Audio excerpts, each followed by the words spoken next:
The sun beat down mercilessly on the dusty main street of Cedar Ridge, a frontier town that had sprouted from the desert like a stubborn weed. It was high noon in the summer of 1872, and the air shimmered with heat that made even the lizards seek shade. The smell of horse sweat, tobacco smoke, and unwashed bodies hung thick in the air, mixing with the acrid dust that coated everything in sight. Elias Rock stood on the wooden boardwalk outside the cattleman's exchange, his dark suit an oddity among the rough canvas and leather worn by most men in town.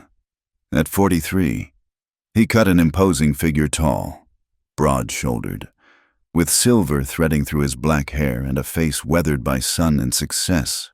His hands, though now soft from years of prosperity, still bore the calluses of his early days breaking horses and driving cattle. He owned the largest ranch in 3 counties, controlled most of the water rights, and had interests in the railroad pushing west. When Elias Rock spoke, Cedar Ridge listened. But today, even his presence couldn't entirely quell the ugly excitement rippling through the crowd gathered in the square. Men pressed forward, some standing on crates and barrels for a better view, their faces flushed with heat and anticipation. Women were notably absent, respectable women. Anyway, this was no place for them. Gentlemen, gentlemen. The auctioneer, a greasy man named Josiah Plank, raised his arms for silence. His voice carried the oily smoothness of a snake oil salesman.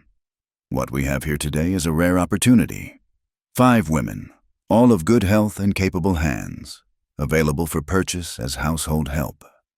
The words hung in the air like a curse, even in a land where life was cheap and morality flexible.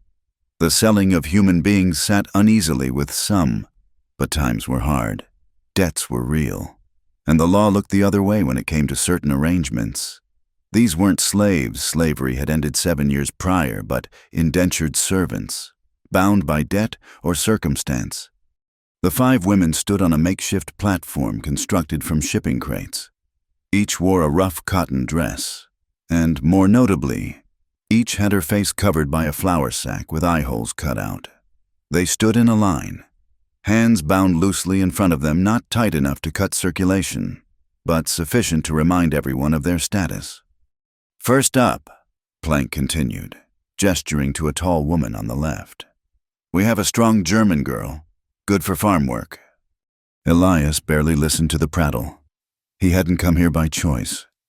Judge Morrison had sent word that one of these women might have information about the Archer family settlers who'd been burned out of their homestead 5 years back under suspicious circumstances. The judge suspected Elias's former partner, Wendell Harrow, but proof had been elusive. Perhaps one of these unfortunate souls had witnessed something. The bidding began. Local ranchers and merchants called out prices that would have bought good horse flesh. The German woman went to Carl Brookshire for $40.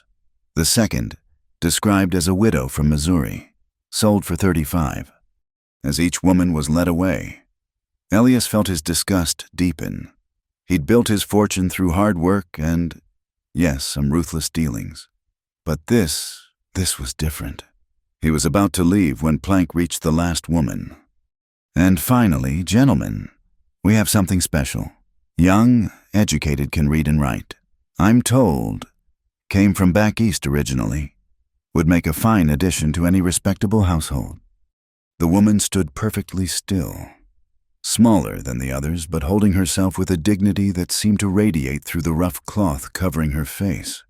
Something about her posture, the way she held her bound hands, triggered a memory Elias couldn't quite grasp. Bidding starts at $50. $75, Elias heard himself say. Every head turned. Elias Rock didn't need household help. He had a full staff at his ranch. The crowd murmured with speculation. 75 from Mr. Rock. Do I hear 80? 100, called out Luther Briggs, who ran the largest saloon in town. His intentions were clear from his leer. 200, Elias countered flatly. Briggs' face reddened. 250.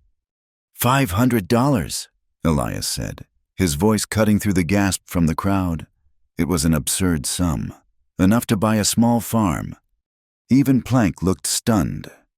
500 going once, twice. Sold to Mr. Elias Rock. As Elias climbed the platform to claim his purchase, the crowd pressed closer. Eager to see what woman could command such a price, he reached for the flour sack covering her face, his hands surprisingly unsteady. "Your name?" he asked quietly. She remained silent. Elias grasped the rough fabric and pulled it away. The woman's hair, a rich auburn despite the dust, tumbled free, but it was her face that made him stagger. High cheekbones, a strong jaw, green eyes that held both defiance and recognition, and a small scar on her left temple, shaped like a crescent moon. "Dear God," Elias breathed, and his knees buckled. He dropped to the platform, kneeling before her as the crowd erupted in shocked whispers. The most powerful man in the territory was on his knees before a bound woman. "Clemency," the name came out as barely a whisper. "Clemency Archer." The woman's green eyes never wavered. "My name," she said in a voice like prairie wind, "is Maribeth now. Clemency died 5 years ago. Mr. Rock, you should know you helped kill her." The crowd surged forward, sensing scandal. But Elias remained on his knees, memories flooding back with painful clarity. A young woman finding him half dead from fever on the prairie. Cool hands and patient care. 3 days of delirium broken by her voice reading to him from the only book she'd had, her father's Bible. He'd promised to repay her kindness. He'd promised to help her family claim the water rights they needed. He'd broken that promise when Wendell Harrow made him a better offer.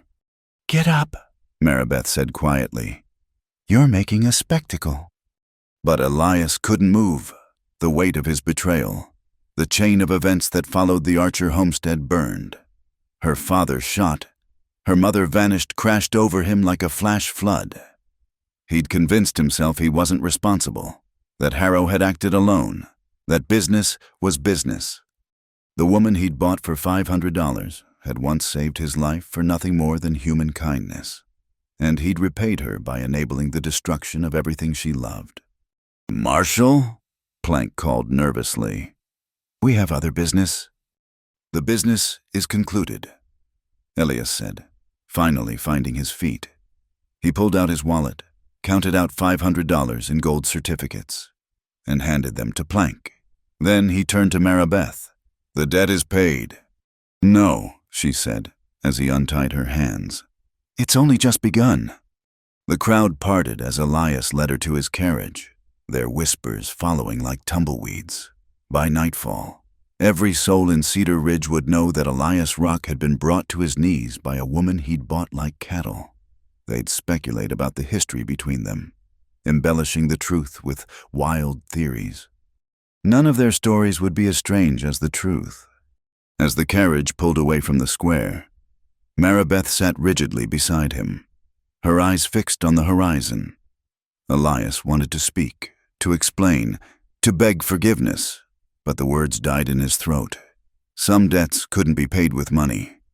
The road to the Rock Ranch stretched ahead, 15 miles of desert and memories, and somewhere behind them, lost in the crowd, a man in a black duster watched their departure with interest, his hand resting on the pearl handle of his Colt .45. The reckoning had begun. The carriage wheels ground against the rutted road, each jolt sending up clouds of amber dust. Elias gripped the reins with white knuckles, his mind racing faster than the horses. Beside him, Maribeth or Clemency, as he'd known her, sat like a statue carved from prairie stone, her green eyes fixed on some distant point beyond the horizon. "Clemency," he began, then caught himself. "Maribeth, I need to explain." "There's nothing to explain."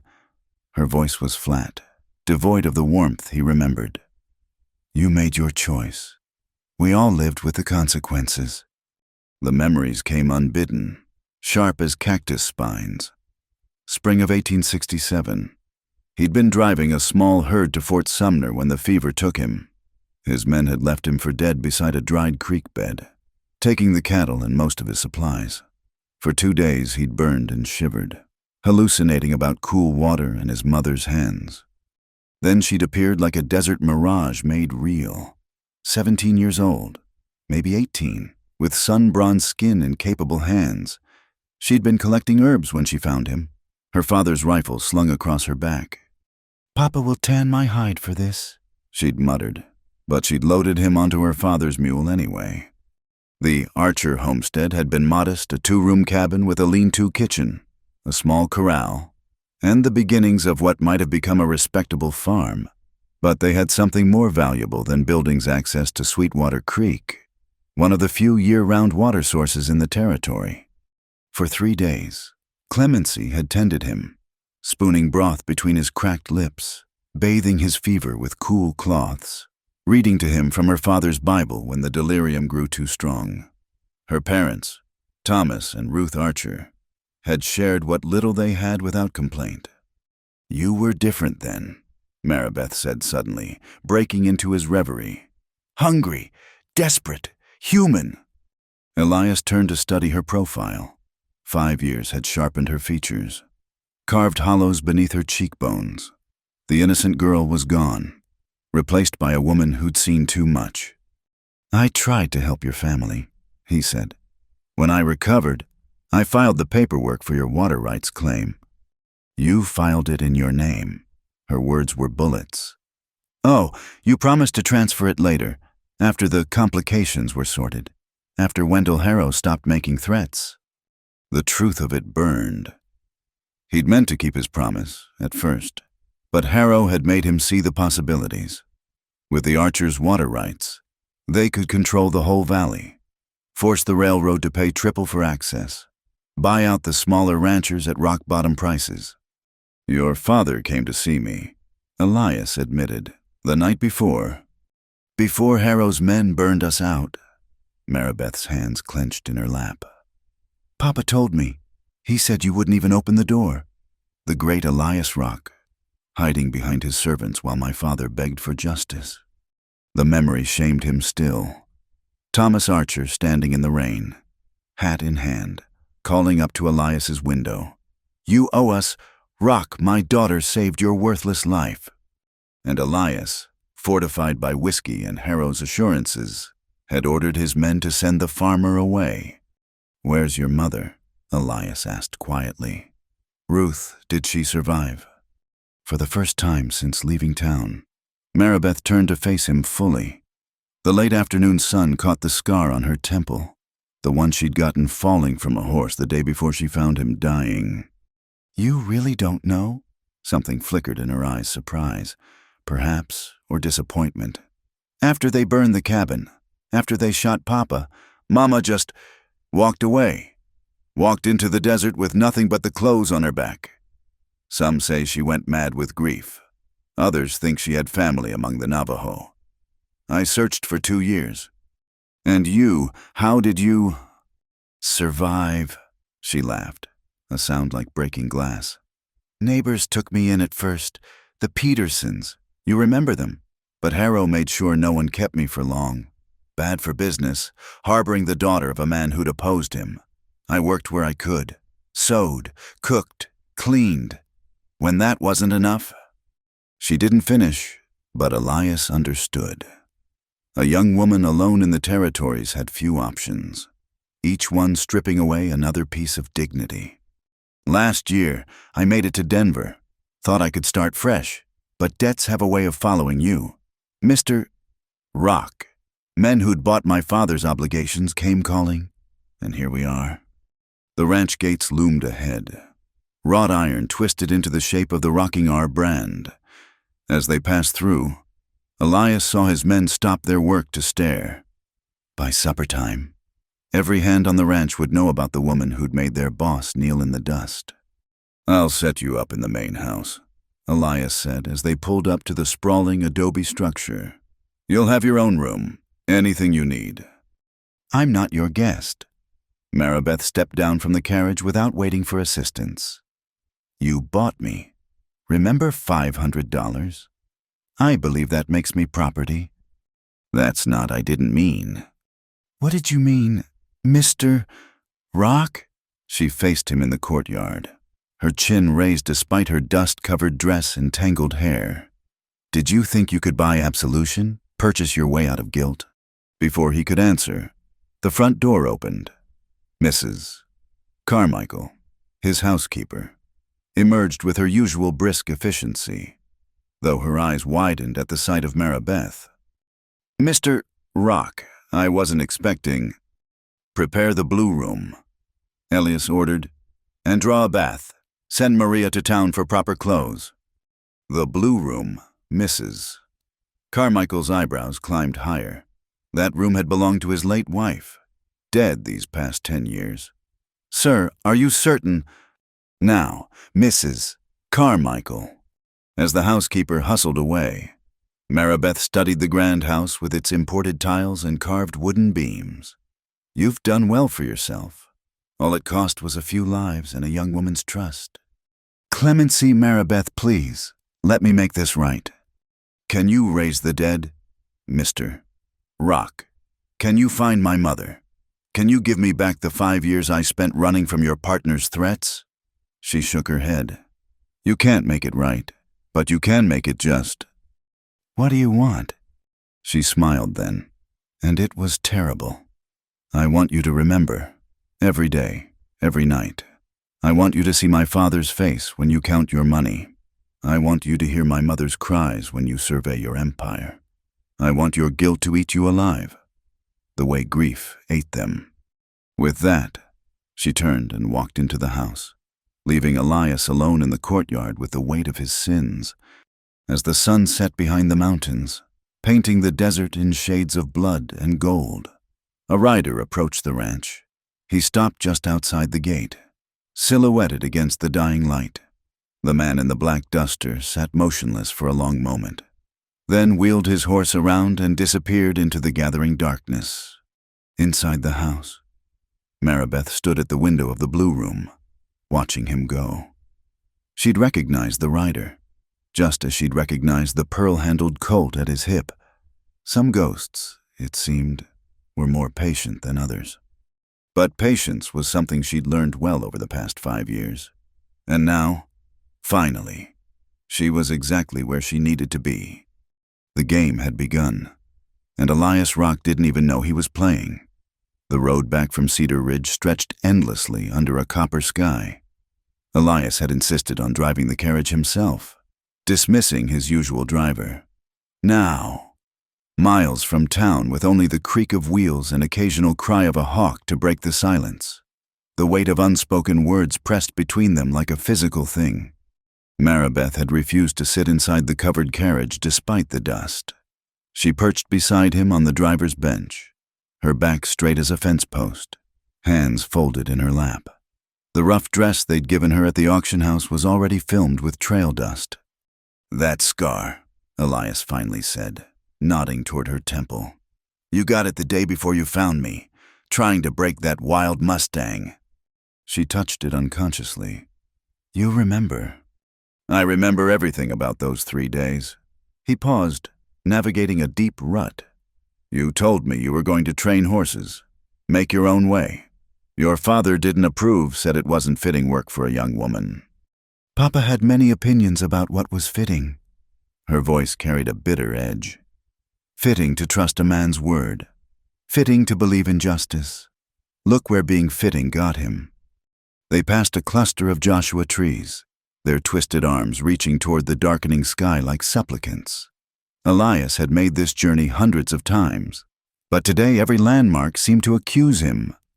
"Tell me what happened," he said quietly. "After the fire, I only heard Harrow's version." Maribeth was silent so long he thought she wouldn't answer. When she finally spoke, her voice was flat, emotionless, as if reciting someone else's tragedy. "It was just after midnight. Mama woke me, she smelled smoke. The barn was already ablaze. Papa ran out to save the horses." She paused. "That's when they shot him. He was still crawling toward the water bucket when the roof collapsed." Elias's hands tightened on the reins. "Mama tried to pull his body away from the flames. 2 of Harrow's men held her back, made her watch." Maribeth's voice never wavered, but her knuckles were white. "They said it was a lesson, about what happens to folks who don't know their place. Dear God, I didn't know Harrow swore it was an accident. Said your father was shooting at his men. With what they took our guns the week before, said it was for public safety. She laughed, short and sharp. Funny how public safety always favored those who already had power. The ranch gates appeared in the distance, but Elias slowed the horses. He wasn't ready for this conversation to end, to face what came next. After they left, Mama just broke. She sat by Papa's body until dawn, singing the hymns they'd courted to. Then she stood up, kissed my forehead, and walked into the desert. I tried to follow, but the Petersons held me back. The Petersons, good people, Harrow made sure they regretted helping me. Their well went dry 3 months later mysteriously. Their fence lines kept getting cut. When their youngest took sick, no doctor would come. They lasted 6 months before selling out. And I became a ghost, drifting from ranch to ranch, town to town, always a step ahead of Harrow's men. Or so I thought. She finally turned to look at him. Did you know he had men looking for me to finish what they started? The truth sat like lead in Elias's stomach. No, but I should have guessed. Harrow never liked loose ends. I made it 2 years on my own. Then in Tucson, I thought I was safe. Got work at a boarding house. Even started to believe I might have a life again. Her jaw tightened. That's when they found me. Apparently, I'd been seen talking to a newspaper man, asking questions about water rights and murdered homesteaders. What happened? What always happens to women who ask inconvenient questions. I was arrested for theft silver candlesticks that miraculously appeared in my room. The judge gave me a choice prison or indentured service to pay my debt. 3 years later, here we are. The horses snorted, eager for home and grain. The ranch sprawled before them now, lamplight glowing warm in the windows. It looked like prosperity, like success. To Elias, it suddenly looked like theft. I wrote to the territorial governor, he said suddenly, after your father died, asked for an investigation. And the letter never made it past Harrow. He showed it to me later, laughing, said I was going soft. But you stayed partners with him. For another year, until you had enough money to buy him out safely. Maribeth's smile was knowing. How noble. You wrestled with your conscience until it was profitable to be righteous. They pulled up to the main house. Ranch hands appeared to take the horses, but kept their eyes averted. Word had already spread. As Elias helped her down, she allowed it this time. Though her touch was brief as a snake bite, he asked, "Why didn't you say something in town? When the auction happened, you could have told everyone who you were." And be labeled a hysteric, a woman making wild accusations against the territory's richest men. She shook her head. I learned long ago that truth without power is just noise. But now. She looked up at the grand house, then back at him. Now I'm under your roof, protected by your name, whether you like it or not. Now, Mr. Rock, we'll see what truth can do with power behind it. Inside, Mrs. Carmichael waited with hot water and fresh clothes. As Maribeth was led away, she paused at the foot of the stairs. That man in the black duster, the one who's been following us, you saw him too. Elias nodded slowly. His name is Jude Winters. He loved my mother once, before she met Papa. He's been hunting Harrow's men for 5 years. She smiled, and it was sharp as winter. I told him to wait, that I'd find a better way, but patience has its limits, doesn't it? She climbed the stairs without waiting for an answer, leaving Elias alone with the terrible certainty that he'd invited more than one ghost into his home. Outside, thunder rumbled across the desert. Unusual for the season. Storm coming, the old-timers would say, the kind that changes landscapes. In town, Wendell Harrow stood at his office window, reading the telegram that had just arrived. His face, always harsh, had gone pale as bleached bone. "She's alive," he muttered. "After all this time, the Archer girl is alive." Behind him, his foreman Pike shifted nervously. "Want us to ride out to Rock's place, finish what we started?" Harrow crumpled the telegram slowly. "No, not yet. Elias has gone soft, but he's not stupid. He'll have men watching." He turned, and his smile was cold as a tomb. "Besides, why should we do the work when there are others who'd gladly see them both burn? Send word to Judge Morrison. Tell him the partnership between Rock and myself might need revisiting." The storm broke just after midnight, rain lashing the desert with uncommon fury. In the blue room of the Rock Ranch, Maribeth stood at the window, watching lightning illuminate the landscape in stark, violent tableau. Somewhere out there, Jude Winters waited, and somewhere else, her mother might still wander, mad with grief or wise with survival. But here, now, in the house built on her family's bones, Clemency Archer had finally come home. The reckoning had only just begun. The days fell into an uneasy rhythm at the Rock Ranch. Maribeth moved through the house like a specter, present but untouchable, visible but remote. She took her meals in the kitchen with the servants, despite Elias's repeated invitations to dine at his table. She performed whatever tasks Mrs. Carmichael assigned without complaint. Her hands reddened from lye soap and rough work. "She's making the other girls nervous." Mrs. Carmichael confided to Elias one morning, 2 weeks after Maribeth's arrival, "works harder than any two of them combined, but never speaks unless spoken to. And the way she looks at things like she's memorizing every door, every window." Elias watched from his study window as Maribeth hung laundry in the courtyard below. Even in the simple gray dress and apron of a housemaid, she carried herself with that peculiar dignity he remembered from years ago. The morning sun caught her hair, turning it to burnished copper. "Let her be," he said quietly. "She's adjusting." But adjustment wasn't the word for what Maribeth was doing. She was waiting, watching, and slowly, the rest of Cedar Ridge began to watch her in return. The whispers started at the general store, spreading like wildfire through Sunday church services and Saturday night saloons. "Did you hear that woman Rock bought? She's the Archer girl, the one whose family burned 5 years back." "Impossible. That girl's dead." "Not dead, just biding her time." Some remembered the Archers fondly, good people who'd shared what little they had, who'd helped raise barns and nurse sick children. Others, those who'd profited from Harrow's land grabs, grew nervous. If Clemency Archer had survived, what else might surface from the past? The first note appeared nailed to the ranch gate 3 weeks after Maribeth's arrival, written in an educated hand on expensive paper.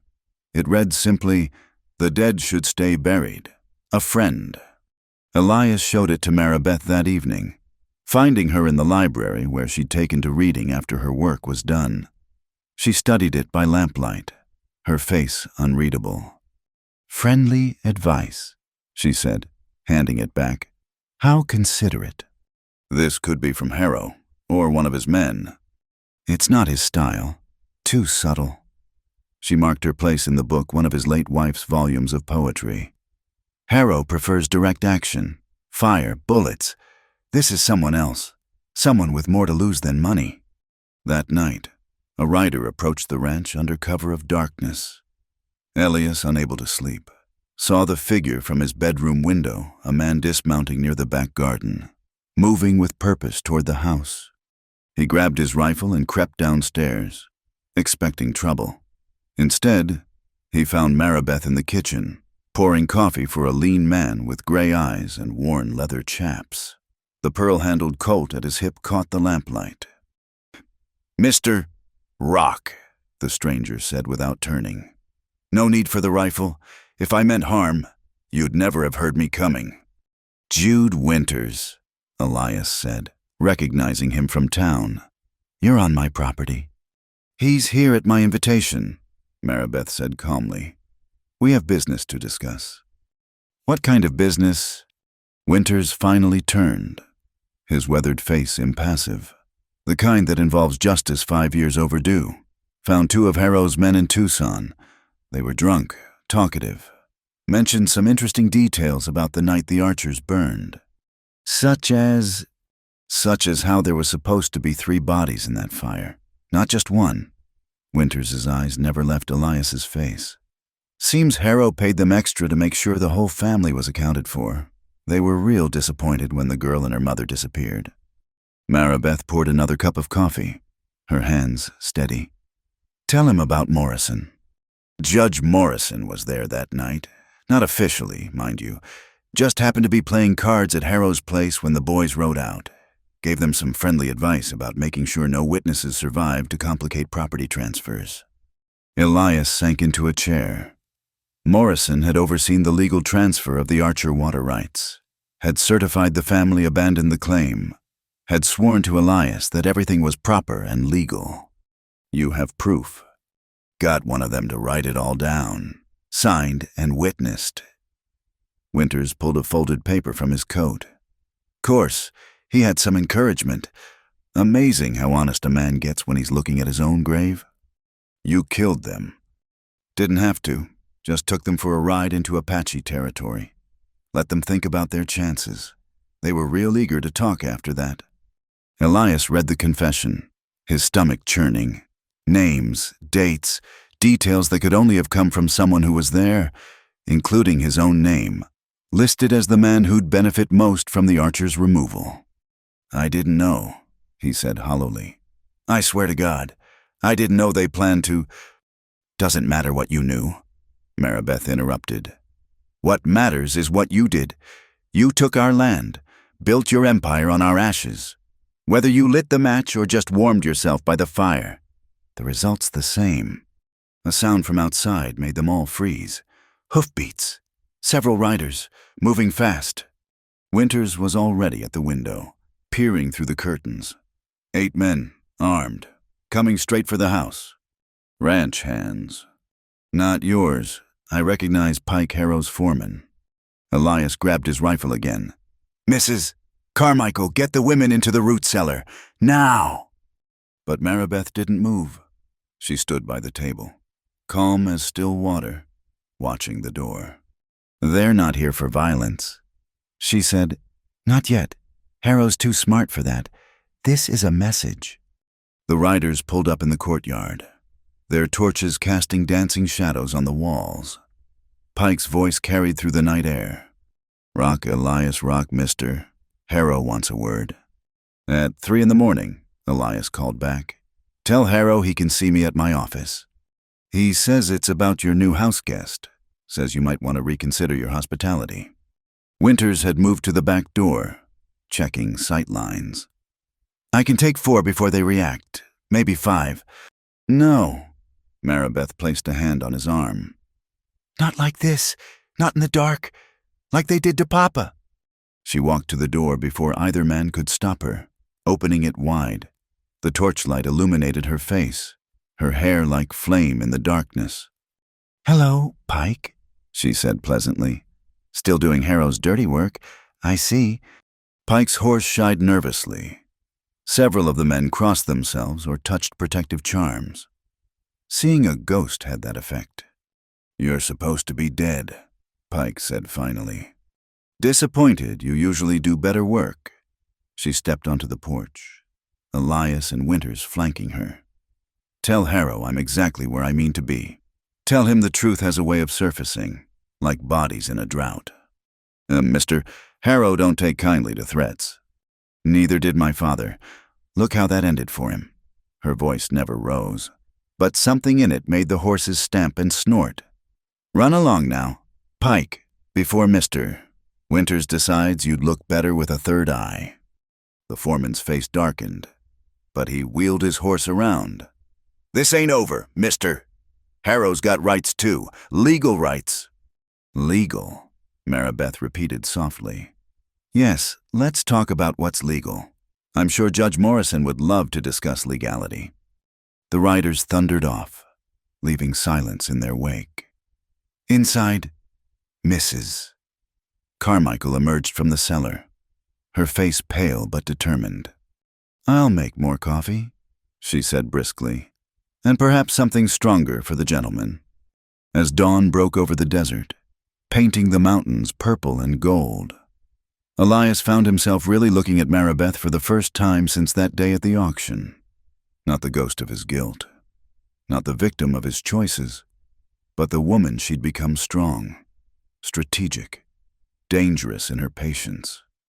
"What happens now?" he asked.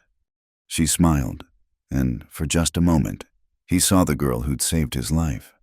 Now we let them wonder, let them worry, let them make mistakes." She touched the scar on her temple thoughtfully. "My papa always said the best trap is the one your enemy walks into willingly. Harrow's walking. The question is, Mr. Rock, which side of the trap are you on?" Before he could answer, Winters spoke from the doorway. "Riders coming. From town this time?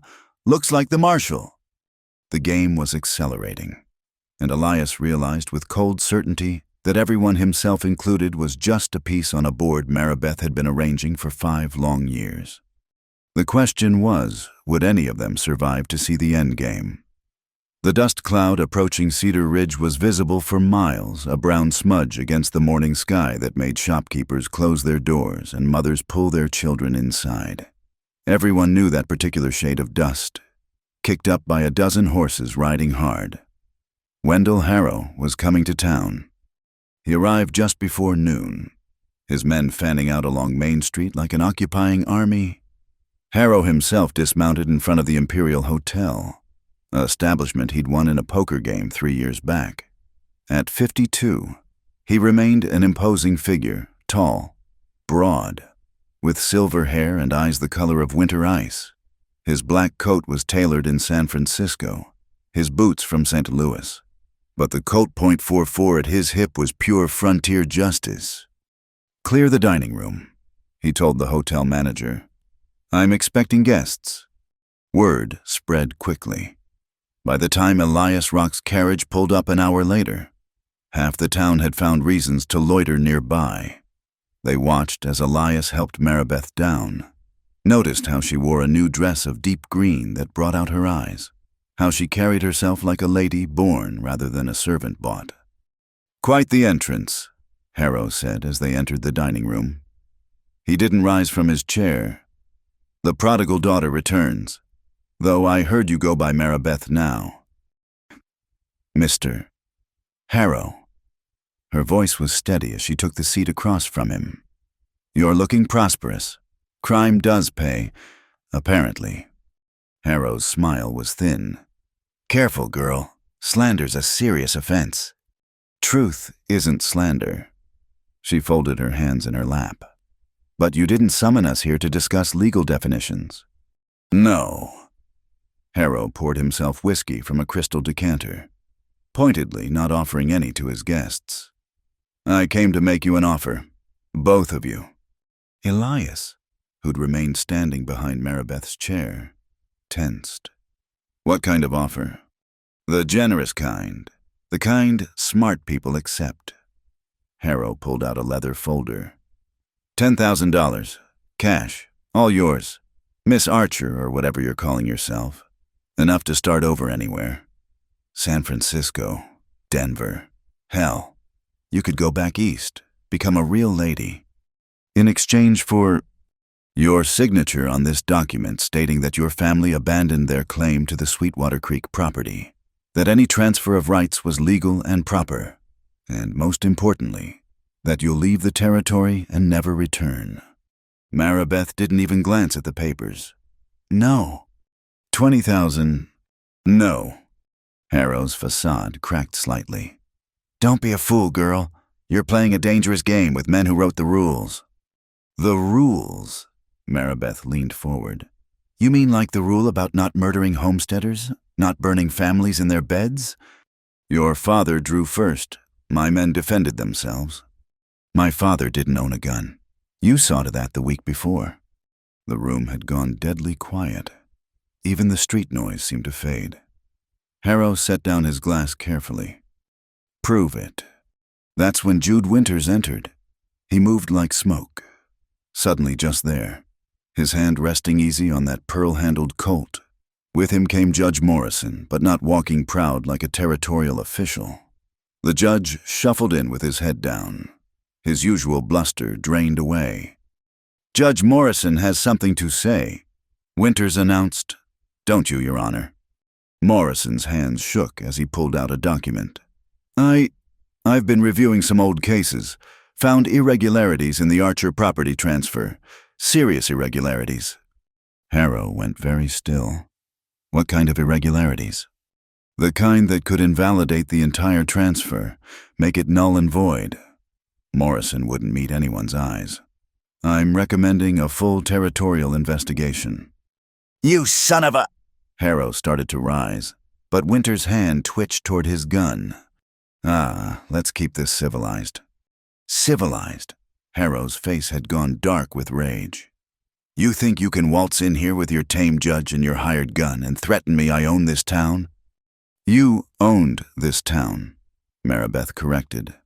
"But ownership's based on legitimate claims, and yours, Mr. Harrow, are built on sand and blood."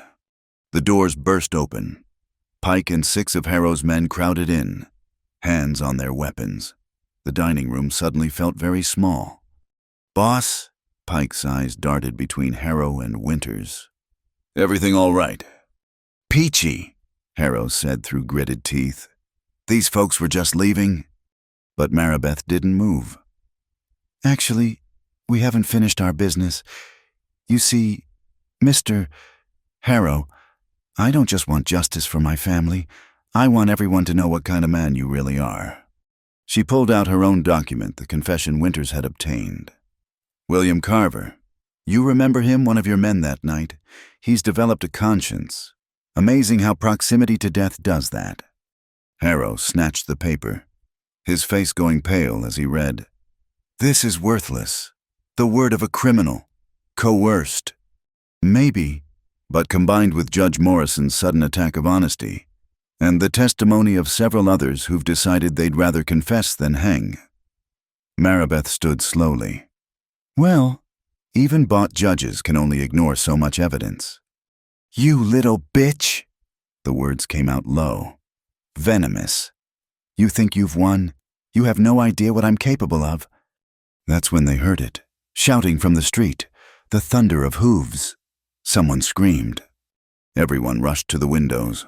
A rider was galloping down Main Street, slumped over his horse's neck. Blood streamed from a wound in his side. As they watched, he tumbled from the saddle right in front of the hotel. "That's Carver," Pike breathed. "That's Billy Carver." Winters was first out the door, Elias close behind. They reached the fallen man just as his life leaked into the dust. Carver's eyes found Maribeth, who'd followed them out. "Tried to run," he gasped. "They found me. Socorro." "Who?" Winters demanded. "Who found you?" But Carver was beyond answering. As he died, a piece of paper fluttered from his coat. Elias caught it, a wanted poster, freshly printed.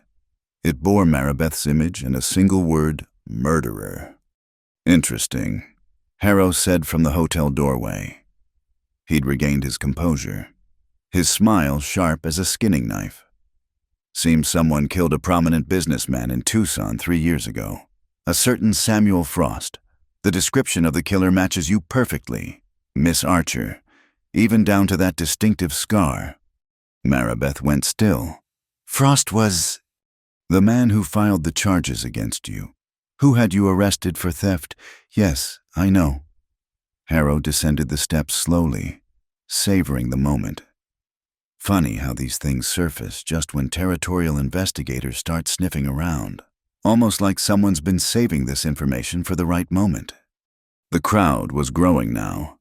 Townspeople drawn by the commotion, they pressed closer, eager for drama.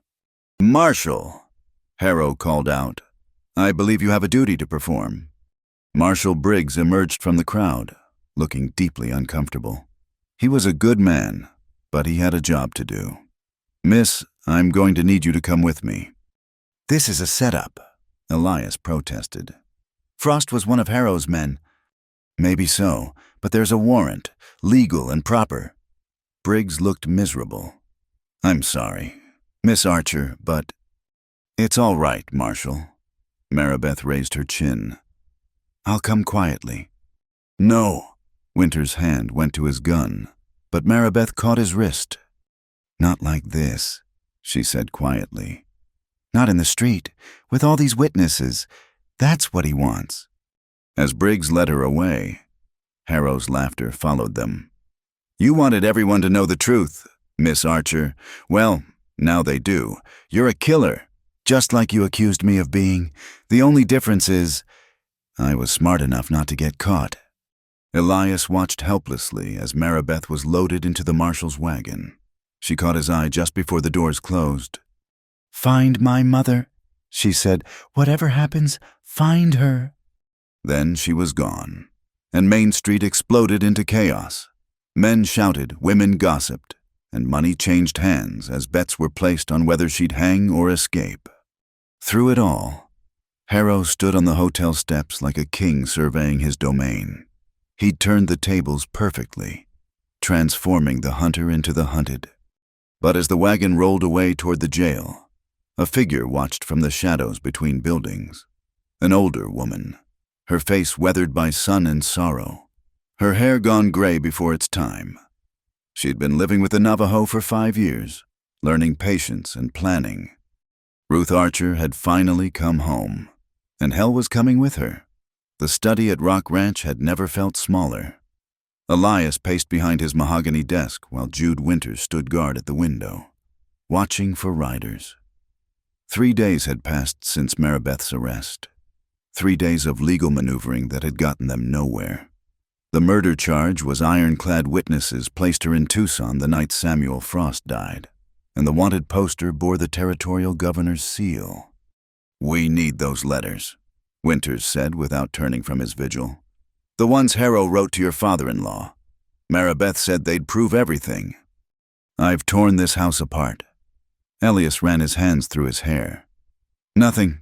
If they exist, my father must have hidden them well. A knock interrupted them. Mrs.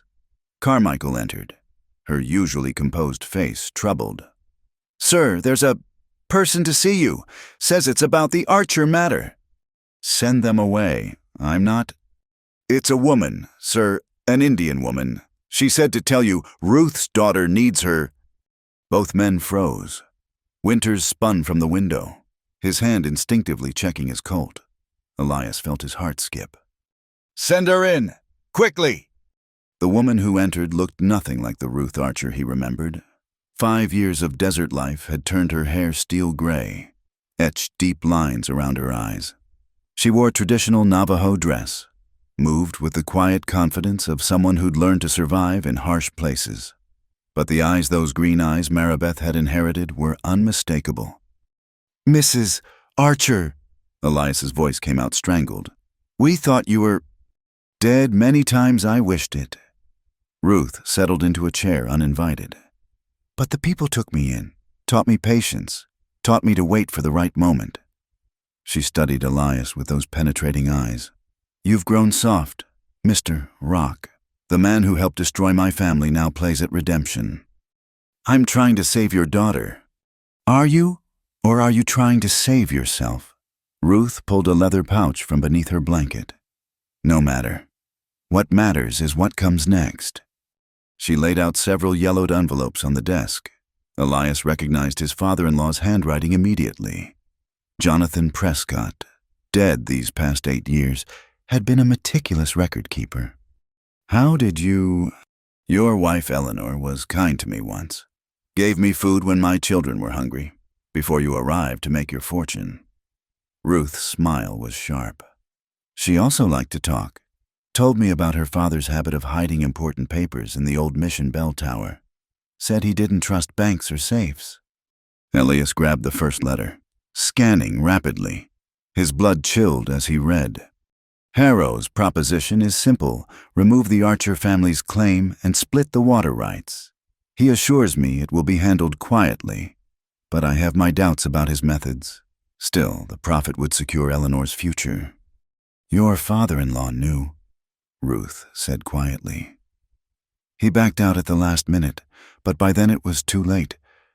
We were already dead. Winters had moved to read over Elias's shoulder. This is evidence of conspiracy. Premeditated. It's more than that. Ruth produced another document. This is Harrow's signed agreement to purchase disputed land dated a week before our home burned, before we'd abandoned anything. This could free Maribeth, prove Harrow's crimes. Could, Ruth's voice turned hard. Will, but first, we need leverage. What kind of leverage? Ruth stood, moving to the window where Winters had kept watch. The kind that comes from knowing your enemy's weakness. Harrow has a partner, Mr. Rock, someone who's been silent all these years, profiting from the shadows, someone with more to lose than money. Who? Judge Morrison didn't develop a conscience on his own. He was pushed, threatened, by someone who knew exactly which secrets would destroy him. She turned back to them. My son-in-law was a careful man. Before he died, he told me he'd left proof with someone he trusted, someone who had their own reasons to hate Harrow. A commotion outside interrupted her, riders approaching fast. Winters checked his gun, but Ruth remained calm. That will be our appointment, she said mysteriously. The study door burst open. Mrs. Carmichael tried to announce the visitor, but he pushed past her a thin, nervous man in an expensive suit, sweating despite the cool evening. Elias, thank God you're here. We have a problem. He stopped short, seeing Ruth. What is she doing here? Hello, Mr. Tompkins, Ruth said pleasantly. Still keeping books for murderers? Elias looked between them, confused. Harold Tompkins had been Harrow's accountant for years, a mousy man who rarely spoke above a whisper. Now he looked ready to bolt. You know each other. Mr. Tompkins knew my husband, did his accounts when we first arrived in the territory. Ruth's smile was predatory. Also did some special bookkeeping, the kind that tracks payments to hired killers. Tompkins' face went white. I don't know what you're talking about. The ledger, Mr. Tompkins. The one Thomas gave you for safekeeping. The one that details every dirty transaction, every bribe, every payment for violence. Ruth moved closer to the terrified man. The one you've been using to blackmail Harrow for years. You're insane. Winters drew his Colt in one smooth motion. Man asked you a question. Best answer honest. Tompkins crumbled like old parchment. He'll kill me. Harrow will kill me if he knows. He's planning to kill you anyway, Ruth said conversationally. Why do you think he had Frost murdered to pin it on my daughter? Yes, but also to send a message. No one who knows his secrets is safe. You were in Tucson, Elias said, understanding dawning. The night Frost died, you were there. Tompkins nodded miserably. Harrow sent me to pay Frost off, keep him quiet about the Archer business. But when I got to his room, he was already dead. A woman was leaving red hair, green dress. I assumed. You saw what Harrow wanted you to see. Ruth said, a woman matching my daughter's description. Only Clemency was in Prescott that night, working at the Hartley Ranch. I have witnesses. Then who? Harrow's sometimes lady friend, Rose McBride. She owns that pleasure house outside town, does occasional work for him. Red hair, similar height to Clemency. Wear a green dress. Kill a man who's becoming troublesome. Leave witnesses to glimpse you fleeing. Ruth shrugged. Simple. Effective. Elias felt the pieces clicking together. The ledger. We need that ledger. Tompkins was shaking now. It's hidden. In town. But if I get it, if Harrow finds out... He's already decided you're expendable, Winters said bluntly. Question is whether you want to die running or fighting. There's a third option, Ruth added. Redemption. Help us save my daughter, and you might live to see another territory. Tompkins looked between them all, then seemed to deflate entirely. The ledger's in the bank, safety deposit box under a false name. but Harrow has men watching the bank, waiting for me to panic and try to retrieve it. Then we need a distraction. Elias said, something big enough to draw his attention elsewhere. Ruth's smile was wolf-like. Leave that to me. I've waited 5 years for this moment.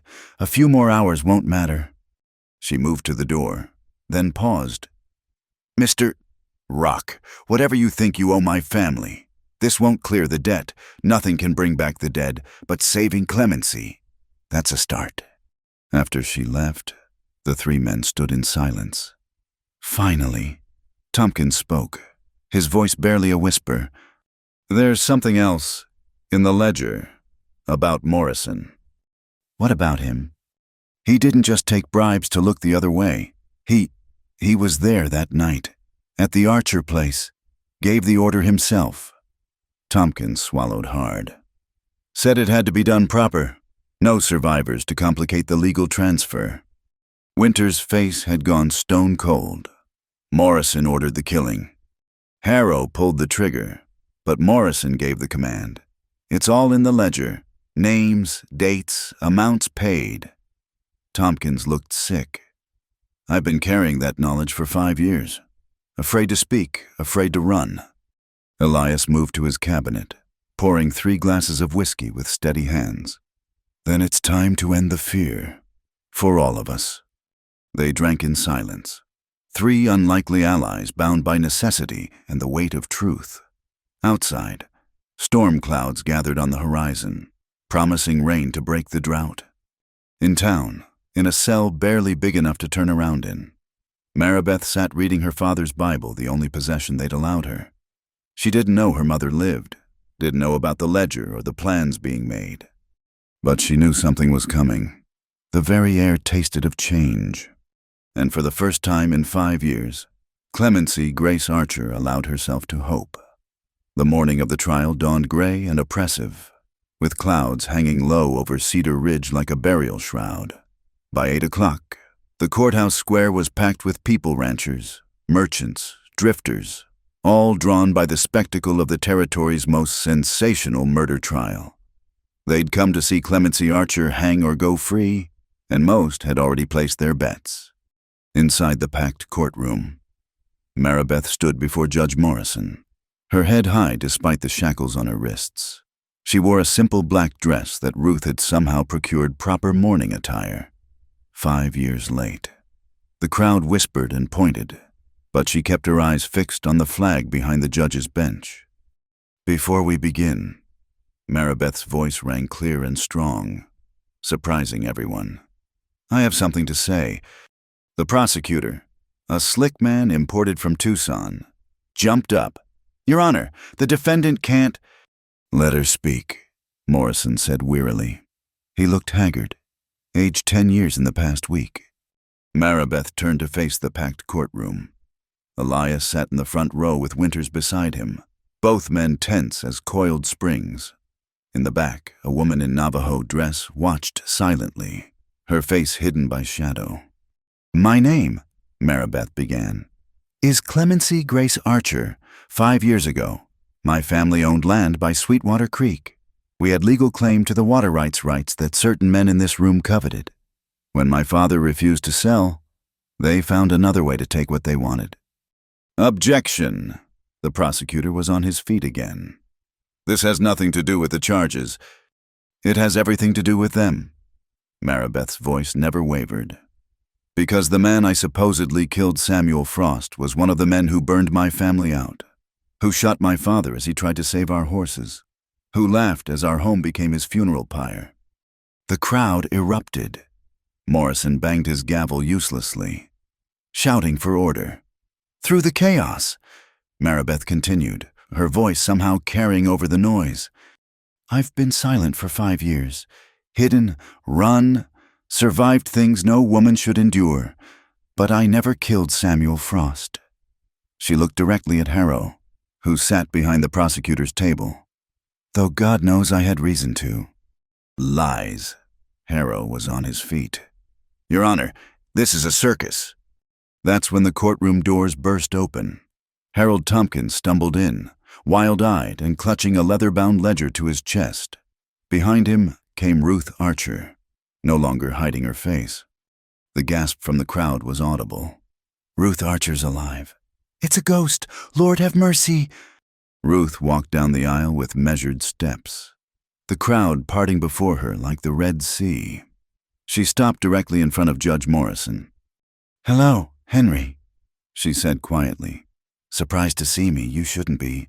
You only ordered my death. You didn't verify it." Morrison had gone white as limestone. "This is impossible." "Many things are possible when you have nothing left to lose." Ruth turned to address the court. "I am Ruth Archer, wife of Thomas Archer, mother of Clemency Archer, and I'm here to tell the truth about what happened 5 years ago." "She's mad," Harrow shouted. "Living with savages has addled her brain." Winters stood slowly, his hand resting on his Colt. Man who interrupts a lady's testimony in my presence might find himself interrupted permanent-like. The threat hung in the air. Harrow sat down, his face dark with rage. Ruth continued, her voice steady as bedrock. "The night our home burned, I was in the root cellar when the riders came. I heard everything through the floorboards. Heard Judge Morrison giving orders. Heard him say, 'No witnesses, boys, make it clean.'" "That's a lie." Morrison's composure cracked.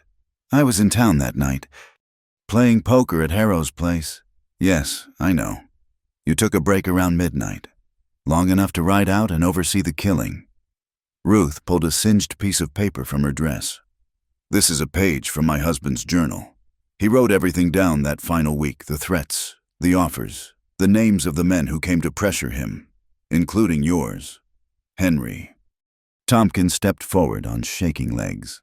I have documentation, financial records, payments made to ensure the Archer claim would be vacated." He held up the ledger.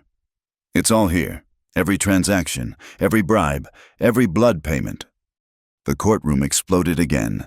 This time, Morrison's gavel couldn't restore order.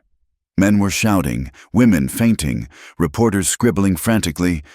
Through it all, Maribeth stood perfectly still, tears running silently down her face as she saw her mother for the first time in 5 years. "Furthermore," Ruth's voice cut through the chaos like a blade, "my daughter couldn't have killed Samuel Frost. She was working at the Hartley Ranch in Prescott that night. I have sworn statements from 6 witnesses." "Then who?" someone called out. "Ask Mr. Harrow about his associate, Rose McBride. Ask him why he paid her $500 the day after Frost died. Ask him why she suddenly left town wearing a red wig and green dress." All eyes turned to Harrow. For the first time, the powerful man looked cornered.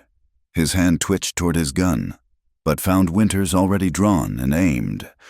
"Wouldn't," Winters said mildly.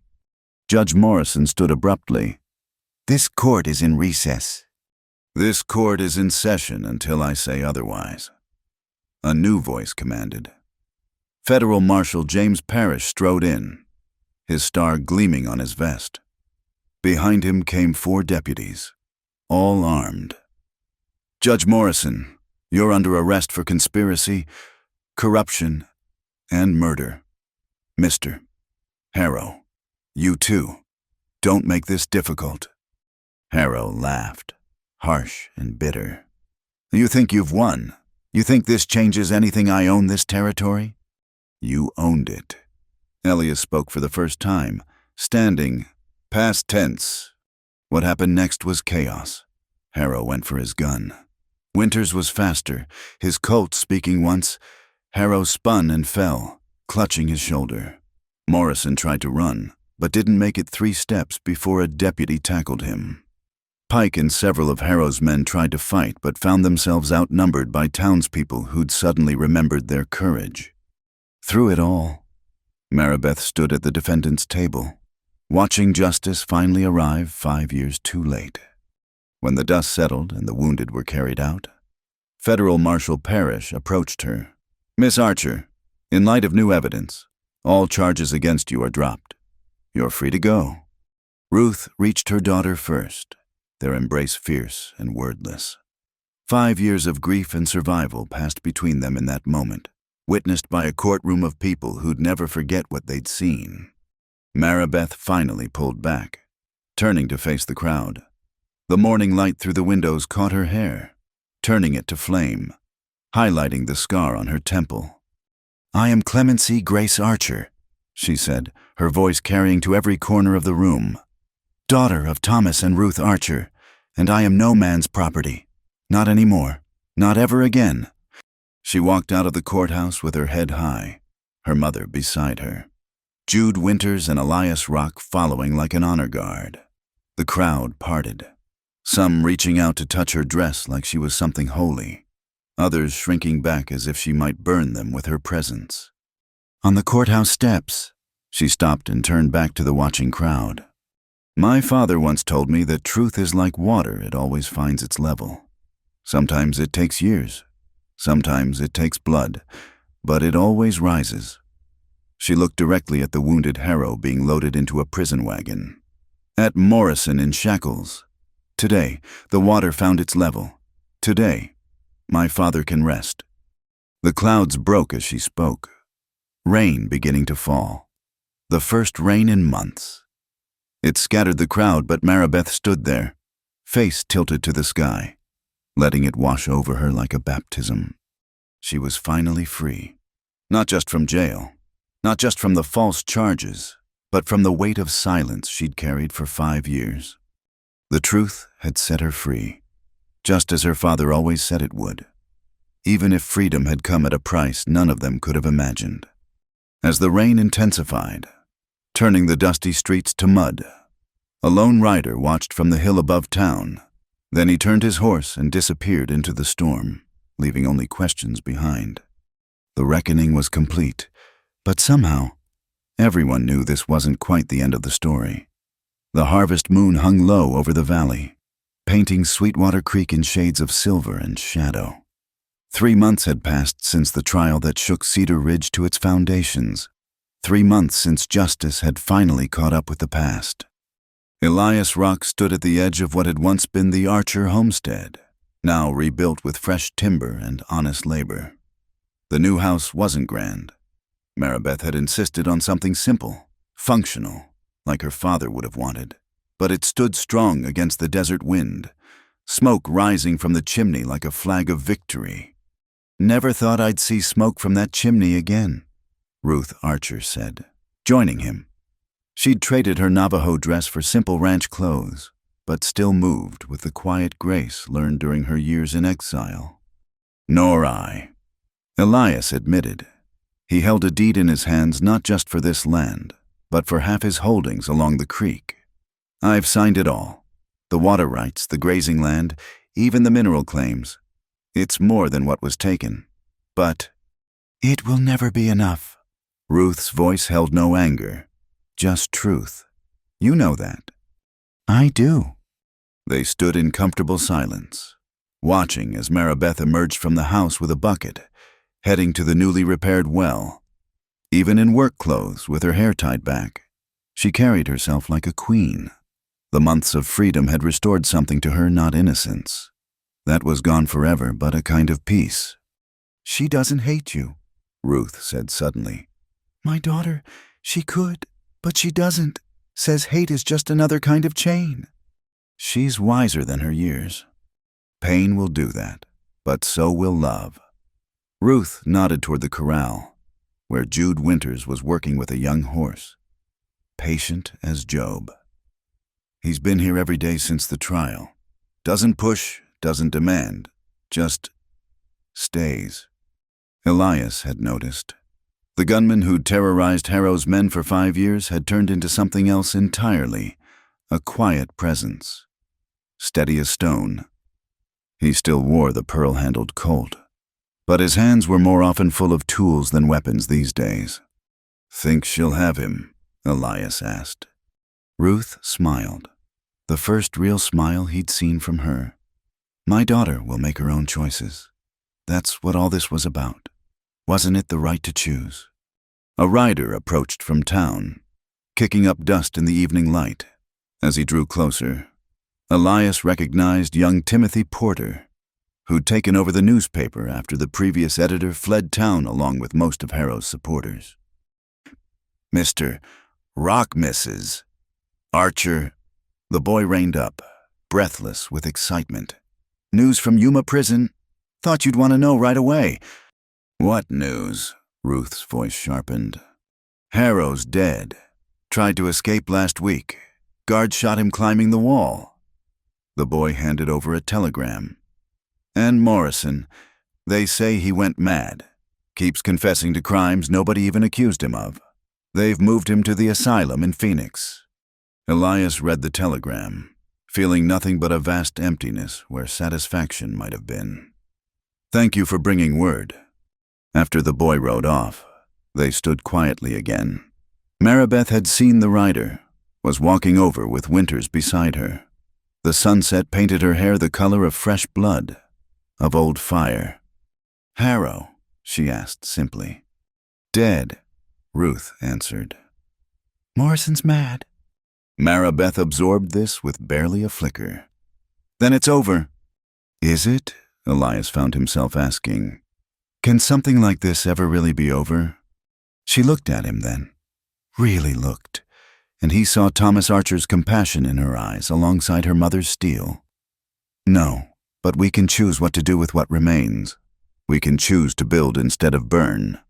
Jude spoke for the first time. "Speaking of building," he cleared his throat, suddenly awkward. "Been thinking of staying in the territory, maybe starting a freight business. Honest work, but I'd need a partner. Someone who knows contracts, knows business." The question hung unspoken in the air. Maribeth studied him, this man who'd spent 5 years as an avenging angel, now offering something as simple and complicated as a future. "I might consider it," she said finally, "if the terms were fair." "Always," Jude promised, and the weight he put on that single word said everything else. Ruth laughed, surprising them all. "Lord, Thomas would have liked you, Mr. Winters," said a man who can handle both a gun and a ledger as rare as rain in August. They moved toward the house as darkness gathered. Elias hung back, knowing his welcome here was conditional. Always would be. But as he turned to go, Maribeth called out, "Mr. Rock, Elias." It was the first time she'd used his given name. "Would you stay for supper? Mother's making stew." He looked at her, this woman who had every reason to hate him, who'd chosen justice over revenge, building over burning. Are you certain?" "My father believed in second chances," she said simply. "He'd say a man who's paid his debts should be allowed to start fresh. Besides," and here a ghost of a smile touched her lips, "someone needs to tell us what to do with all this new land, unless you want us raising sheep on it." "Sheep?" Elias pretended horror.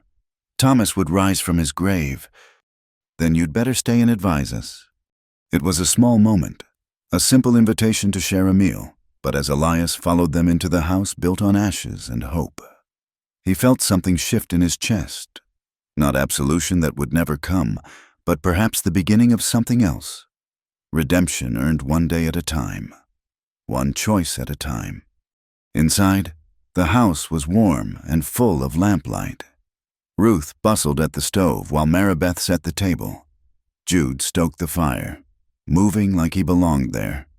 And Elias, the man who'd once owned half the territory, found himself grateful just to have a place at the table. Outside, the desert wind sang through the valley, carrying the scent of coming rain. Somewhere a coyote called, answered by another. The land didn't care about human grief or human justice.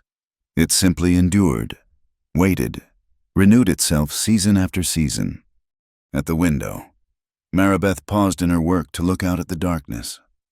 Somewhere out there lay her father's grave, finally marked with a proper stone. Somewhere, too, were the ashes of their old life, scattered by 5 years of wind. But here, now, was something new. Not a return to what was that was impossible, but a chance to build something from the ruins. A chance her father had died believing in, that her mother had survived to see. that even Elias Rock was trying to honor in his way. "Coming! Clemency!" her mother called. "Maribeth," she corrected gently. "Clemency was who I was. Maribeth is who I chose to become." Ruth smiled. "Well then, Maribeth, supper's ready." She took one last look at the night, at the land that had taken so much and given so little back. Then she closed the shutters and joined her family blood and chosen at the table. The story that had begun with a woman sold like cattle, with a powerful man brought to his knees by recognition, had found its ending not in death or revenge, but in something harder and more lasting: the choice to live, to build, to transform sorrow into something that could nurture rather than poison. In the morning, there would be work, fences to mend, cattle to tend, a business to build. There would be storms and droughts, struggles and setbacks. The desert was not a forgiving place, and the past would always be there, a scar like the one on Maribeth's temple. But tonight, there was warmth and light, and the sound of quiet voices sharing a meal. There was hope, cautious but real. And in the end, perhaps that's all any of us can ask for: not a perfect ending, but a chance at a new beginning. The desert waited outside, eternal and patient, and somewhere in the distance, rain clouds gathered, promising to make the valley bloom. Thank you so much for joining me on this journey through the untamed American West. I hope this story of justice, redemption, and the unbreaking human spirit touched your heart as it did mine. Where are you listening to this tale tonight? Please share in the comments below. I'd love to know if you're by a cozy fireplace, on your daily commute, or perhaps under the same vast skies that watched over Maribeth's journey. Don't forget to subscribe to From Wild West channel for more authentic frontier stories that remind us of the courage found in the most unlikely places. What did you think of Maribeth's choice to build rather than burn? Share your thoughts below. And let's keep the spirit of these remarkable stories alive together.